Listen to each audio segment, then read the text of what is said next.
que tu as des blessés, des retours? On a vu que Nesta était... Nesta a réintégré le groupe hier, oui. On va travailler la semaine dernière. Sidi soit certainement juste. Il n'est pas encore revenu dans le groupe complet. Baka travaille aussi à l'écart. Voilà, plus Célestin qui poursuit sa rééducation. Il en est où, Célestin? Bon, il s'est fait gratter le genou, donc il y a un petit mois et demi. Hein. Ouais. Et globalement, le reste, plutôt en bonne forme.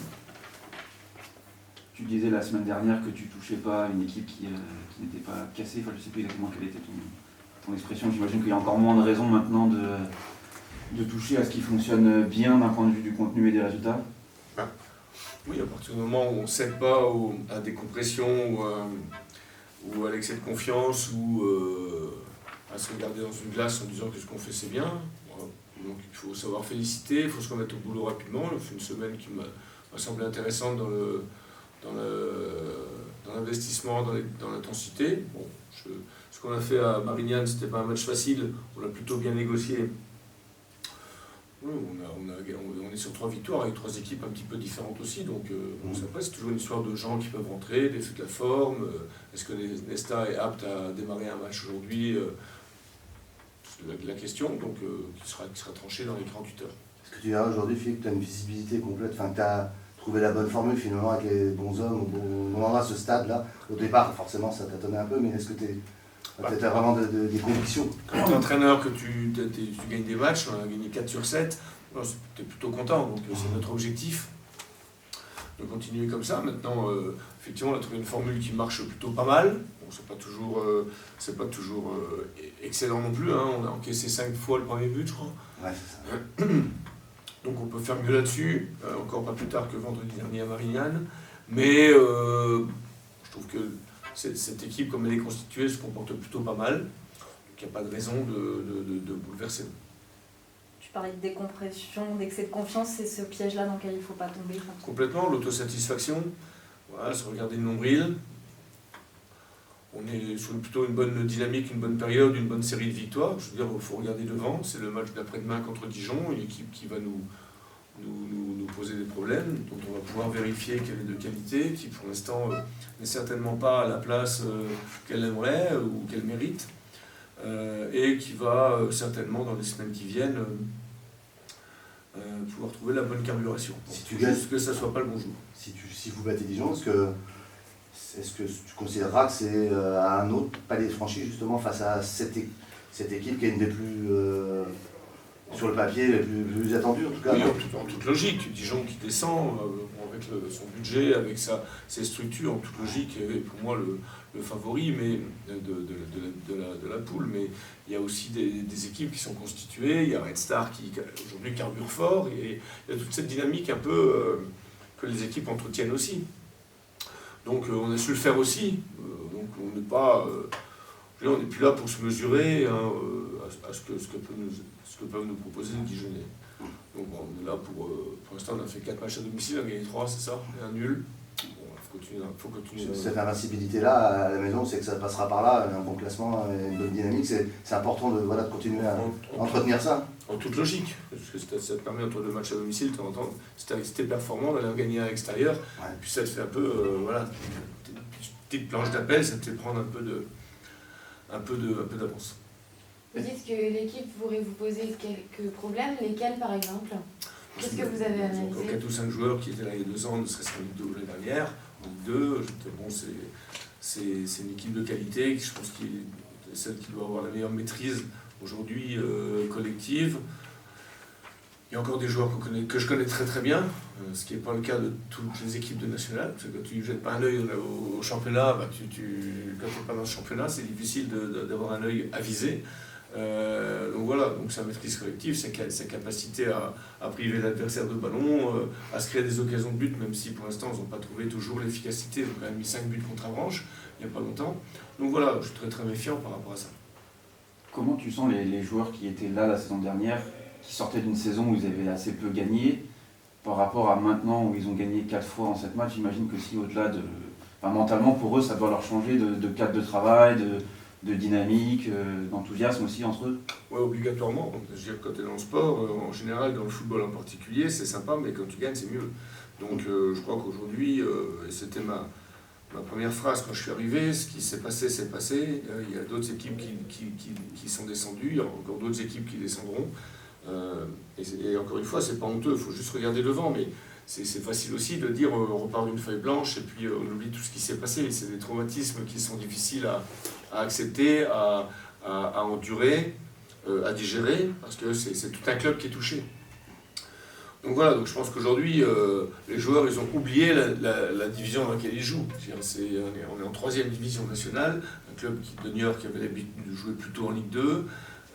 Il n'y a pas de honte, encore une fois. C'est dur, c'est des matchs, donc notre objectif, on est des compétiteurs, des gagnants, c'est gagner des matchs. Voilà, point. Quand tu gagnes des matchs, tu es heureux, et quand tu es heureux, tu préfères être heureux en Ligue 1 qu'en National. Mais si tu es en National, c'est qu'à un moment donné, par la force des choses, c'est aussi les événements qui t'y ont amené. Voilà, donc il faut l'accepter, et puis prendre le taureau par les cornes et avancer. Mais on est très très heureux aujourd'hui, c'est clair que tes séances d'entraînement, ta reprise de lundi, elle est quand même beaucoup plus... je veux dire, la pénibilité des déplacements, parce qu'on fait les mêmes déplacements qu'au-dessus, mais avec beaucoup moins de moyens. Donc il faut trouver toujours un peu de système D, c'est pas évident, parce que c'est une grosse bourse, si je peux me dire, si je fais un gros budget, si je peux parler comme ça. Et voilà, ça te fait digérer d'autant mieux et l'accepter plus facilement. Sur un autre sujet, les joueurs qui sont redescendus en réserve le week-end dernier, ça s'est pas très bien passé. Ouais, quel est ton avis là-dessus, toi, ou est-ce qu'il y aura des suites pour eux, ou il y aura de... Non, il y a toujours des précédents. Donc, le problème des joueurs qui descendent en réserve, il est... déjà moi, quand je jouais, c'était déjà le cas. Bon voilà, aujourd'hui, je ne sais pas pourquoi, mais le joueur pro ne veut plus jouer en réserve. Ça, c'est a priori une punition, bien aidé par son entourage, ses agents, son agent, son frère, son cousin, je ne sais quoi. Bon. Donc aujourd'hui, il y a une particularité au Chambon-Niortais, c'est que la majorité des gens qui vont jouer en réserve, ils ont entre 20 et 23 ans, parfois même ils ont 18 ans, comme Malek Billy. Donc l'équipe réserve, pour les gens qui ne jouent pas, est leur équipe de référence. C'est tout, point final, c'est non discutable. On n'a jamais demandé aux joueurs qui descendent d'aller faire des miracles et faire gagner l'équipe, mais d'avoir simplement le comportement. Maintenant, je trouve qu'il y a eu un petit peu trop de publicité par rapport à tout ça. Il y a eu un manquement vendredi pour une histoire d'organisation dans laquelle, de temps en temps, les joueurs aiment s'engouffrer aussi. Donc c'est pour ça que nous, en termes d'encadrement, que ce soit nous, le centre, enfin ces gens qui sont entre les deux, il faut bien les caler, il faut bien les cadrer, il faut les diriger, pour qu'il n'y ait pas justement toutes ces embrouilles. Voilà, maintenant, on est avec une équipe très très jeune, et si on n'a pas les descentes de 2 ou 3 joueurs, attention, on va renforcer l'équipe de réserve avec Malek Billy, avec Maxime Bilot, n'oubliez pas que c'est des gens qui sortent du centre de formation directement, qui ont 5 matchs de N3 dans les jambes, donc c'est pas non plus... voilà. Maintenant, il y a des gens, les gens qui manifestent un mauvais état d'esprit pour descendre en réserve, ça peut arriver, c'est toujours arrivé. C'est pas service leur rendre, c'est tout. Après, on n'a pas on n'a pas la même attente quand on envoie Malek Billy que quand on envoie Quentin Bernard qui a une blessure. Voilà, donc il faut juste qu'ils le sachent, qu'ils le sentent. On fait le point lundi, mais je pense que ce point, il faut qu'on se mette le plus rapidement possible autour d'une table pour bien caler les trucs. Voilà, chaque club a ses problématiques. Avec ces gens, j'étais à Amiens, c'était pareil l'année dernière, on n'envoyait pas tout le monde jouer, parce que des fois quand on voit des joueurs jouer en réserve, tu te tires des balles dans le pied. Okay, et eux, ils y gagnent rien. En tout cas, ils ne gagnent certainement pas la possibilité de remonter dans l'équipe première. Je vois Marc Inchaud qui a été joué encore pas plus tard qu'il y a 3 semaines, ce que je vais te dire hier. Rappelle-toi où tu étais il y a 3 semaines. 3 semaines, tu étais sur le synthétique derrière en train de jouer, ou sur le terrain d'honneur en train de jouer, ou je ne sais pas quoi. Il a marqué un but, du coup, bim, voilà, il a profité aussi des blessures. Il est rentré, aujourd'hui, il marque en équipe première. Bon, après, chacun fait comme il veut. Bon, moi, il n'y a aucun problème. Je ne vais pas dépenser d'énergie supplémentaire ou néfaste, négative, à régler ce problème. C'est pour moi qui vais régler le problème de la réserve. Il y a des gens qui sont disponibles pour aller jouer, ils vont y jouer. Après, voilà, il y a eu des manquements, il y a eu des bugs, il ne faut pas que ça se reproduise, c'est tout. Mais on est également, nous, les coachs, la direction, tout le monde est responsable. Il ne faut pas dire c'est lui, c'est lui, c'est lui. Voilà. Maintenant, ça fait beaucoup trop de publicité dans le journal. Ça, c'est hyper néfaste. Voilà, on a déjà assez assez de trucs merdiques à gérer sur la réputation du club de Chamonix-Niortais pour ne pas en rajouter. Donc on va laver notre linge sale en famille, on va régler nos problèmes pour que ça n'arrive pas. Voilà, je suis responsable aussi, moi ce que je leur ai dit, des joueurs pros qui descendent en réserve, c'est moi qui les gère. Donc je veux dire, j'ai aucune raison d'avoir des retours négatifs comme ça. En tout cas, si je continue à avoir des retours négatifs, ça sera très très mauvais pour les joueurs qui sont susnommés.